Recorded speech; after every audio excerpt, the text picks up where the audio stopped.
What's up, you guys? Stoopzz back in with another Lineage 2 sponsored video. Now, if some of you guys at home had the opportunity to follow me along in my previous videos where I broke down the concept of why you should join a clan early, what is good gear, as well as how to level up quickly. Well, in today's video, I'm discussing the idea of class transfers. Class transfers are really an essential part of Lineage 2 Revolution. I think it's really important that you guys have information regarding various races and their classes before going ahead and creating your own class, as Lineage 2 Revolution does offer so many things like PvP, things that include fortress sieges, there's dungeons, there's a main storyline quest, and each race or subclass might be better suited for various situations. So in this video, I'm going to try to do my best to inform you guys and offer information regarding these various races, their classes and subclasses, and finally, I will also quickly take you guys through the class transfer process so that before you guys go out and create your own class, you guys will be much more prepared before reaching the eligible point of level 31. Now, currently in Lineage 2 Revolution, there are 24 individual classes that are spread across the 4 races. And as you probably already know, the current 4 races are the human, the elf, the dark elf,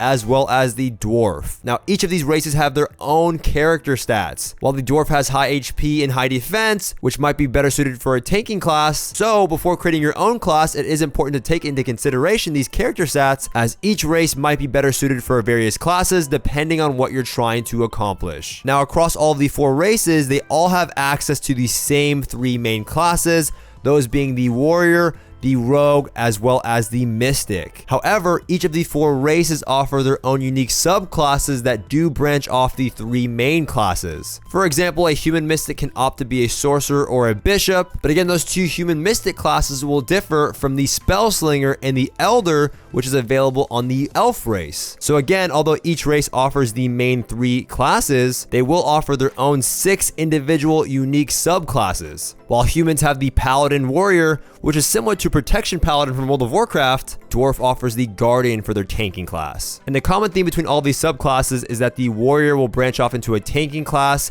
and a DPS class, the rogue will then branch off into a melee assassin or a ranger, and the mystic will branch off into a mage DPS or a support class. But again, each of these subclasses differ from race to race. As you can see here, the spellslinger for elves might play a lot like a frost mage, while the dark elf spellhowler might play a lot like a warlock. And since all classes vary based on your race, the skills really define your class. For example, the human bishop is valued as a support class, and this is due to their respectable damage as well as their skill titled Divine Punishment. It's a solid damage dealer that has a knockdown effect that is good in both in PvP and PvE. Whereas the elf support class, the elder, really does play into that role of being a support. And this is done by debuffing the enemy, which increases ally damage, or using skills like mental refresh, which removes debuffs and also reduces the cooldowns of various skills. Or perhaps you're simply trying to increase the defense of your allies. So it is important to look at the role of the class, look at their skills, and choose one that will better define how you want to play as a player. There is an awesome web tool that I want to direct you guys' attention towards, and that is called Lineage2RevolutionHub.com. Now, I'll put a link in the description box below so you guys can check out this website for yourself, but it truly is an amazing tool that you guys can use to better understand the class you are choosing, as it offers full in-depth guides for all of the races, classes, and their subclasses. It will help you determine if the class is better for PvP, PvE, what their strengths are, what their weaknesses are. It will offer a skill build. It provides a ton of information again for all of these subclasses. However, I do want to add that this is a third-party website, and this means that the information is not directly coming from Netmarble, and some of the information offered might be from the Asia build, but I do think it is still a good general guideline. And again, that website is called Lineage2RevolutionHub.com, and there will be a link in the description box below, so be sure to check it out. Alright, now heading into the class transfer process. And for the sake of this video, I'm on a test build server on a level 31 dwarf. I'm going to go through all of the quests, what you receive at the end, and just a general overview of how the system works. So once you hit level 31, you'll be notified that you are eligible for a class transfer. Now, there are 7 total quests that you have to complete. The first one just requires that you kill 50 monsters. Now, killing 50 monsters is actually quite easy. You can do this through the normal quest chain. You can do this by farming normal monsters, or you can even complete it by entering the elite dungeon, which is what I'm doing here in this video. The next one is also rather easy. It asks you to complete a daily dungeon on an easy difficulty. By doing this, you will get your bonus experience, you will then receive your daily reward, and you will also complete this portion of the quest chain. Now, for the most part, all these quests have a common theme. There are simple quests that you can complete along your journey. The next one is to gather 10 C grade items. Just make sure that your character pickup is enabled for C grade, as you will not pick up any if this is not enabled. Now, following this, you'll be asked to complete a duel through the arena system. Now, this is one of my favorites, as I love dueling in this game. However, you can duel a bot or anyone at any level, and you'll complete this portion of the quest.